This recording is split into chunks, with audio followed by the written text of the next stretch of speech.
ڈرامے کے next episode میں آپ لوگ دیکھیں گے احتشام نے لگایا ہے عائشہ کے کردار پر الزام یہ کہہ کر کہ کوئی بھی اتنی چھوٹی سی بات کی وجہ سے اپنا رشتہ ختم نہیں کرتا. سچ سچ بتاؤ تمہارا آخرکار کس سے افیئر چل رہا ہے؟ یہ بے وقوف کسی اور کو بنانا چاہ کر مجھے تم نہیں بنا سکتی. وہیں پہ عائشہ احتشام سے کہتی ہے کہ آخرکار تم یہ کیا بکواس کر رہے ہو؟ احتشام کہتا ہے کہ یہ سب کچھ میں نہیں بلکہ باہر کی دنیا کہہ رہی ہے کہ تم نے یہ جو ایمانداری اور مذہبی لبادہ اوڑھ رکھا ہے اس کے پیچھے تمہاری شکل کچھ اور ہی ہے. تمہارا کسی اور سے چکر چل رہا ہے تو بہتر یہ ہے کہ تم خود اپنے منہ سے بتا دو تاکہ میں تایا جان سے بات کر کے تمہاری اس سے شادی کروا دوں. عائشہ کہتی ہے کہ اپنی یہ بکواس اپنے تک ہی رکھو تو تمہارے لیے بہتر ہوگا اور آئندہ مجھ سے منہ لگنے کی ضرورت نہیں ہے. یاسمین انوشے اور ثانیہ کے سامنے کہتی ہے کہ مجھے عائشہ جیسی بہو چاہیے تھی، جس کی بات پر انوشے کو آ جاتا ہے بے حد غصہ اور وہ ناشتہ چھوڑ کر چلی جاتی ہے.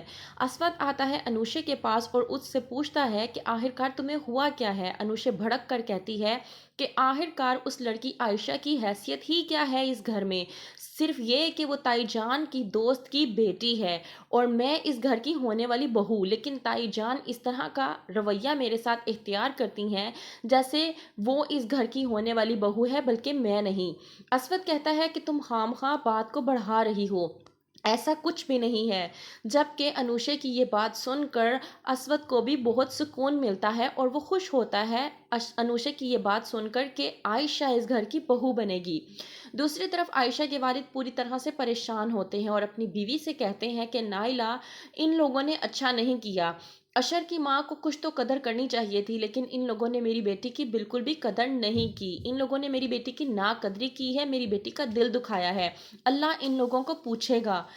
وہیں پہ اسود جو کہ انوشے سے بات کرتا ہے لیکن انوشے بھڑک اٹھتی ہے اور اس کی کوئی بھی بات سننے کو تیار نہیں ہوتی. انوشے جس کو سمجھ میں آ رہا ہے کہ یاسمین کبھی بھی انوشے کو پسند نہیں کرے گی اور ہوتا یہ ہے کہ انوشے سن لیتی ہے عائشہ کی تمام تر باتیں جب عائشہ جویریہ سے کہہ رہی ہوتی ہے کہ اسے اسود سے بے پناہ محبت ہے لیکن وہ اسود سے کبھی بھی اپنی محبت کا اظہار نہیں کرے گی. جویریہ سمجھاتی ہے کہ جب تک آپ اپنی محبت کا اظہار نہیں کریں گی اسود صاحب کو کیسے پتہ چلے گا. عائشہ کہتی ہے کہ میں اسے کبھی نہیں بتاؤں گی اور نہ ہی میں تمہیں کبھی بتانے دوں گی. کیا تم نہیں جانتی کہ اسود پہلے سے ہی منگنی شدہ ہے اور اس کی منگنی کسی اور سے نہیں بلکہ انوشے سے ہوئی ہے. کر رہی ہوتی ہے عائشہ ابھی جویریہ سے بات ہی کہ پیچھے سے آ جاتی ہے انوشے اور وہ تمام تر عائشہ کی باتیں سن لیتی ہے اور بھڑک اٹھتی ہے اور عائشہ کو جھنجھوڑ کر پکڑتی ہے اور کہتی ہے کہ تمہاری ہمت کیسے ہوئی کہ تم نے اپنی زبان سے میرے اسود کا نام لیا. اگر تم نے آئندہ ایسی کوئی بات کی تو میں تمہیں چھوڑوں گی نہیں بلکہ میں ابھی جا کے تائی جان کو بتاتی ہوں کہ تمہارے دل میں کیا چل رہا ہے، تمہاری نیت کیا ہے اور کس نیت کے ساتھ تم اس گھر میں آتی ہو. تو کیا کرے گی انوشے؟ کیا بتا دے گی اپنی تائی جان کو اور یاسمین کروا دے گی عائشہ کی شادی اسود کے ساتھ؟ کیا ہوگا آگے جاننے کے لیے دیکھتے رہیے ڈرامہ سیریل عائشہ.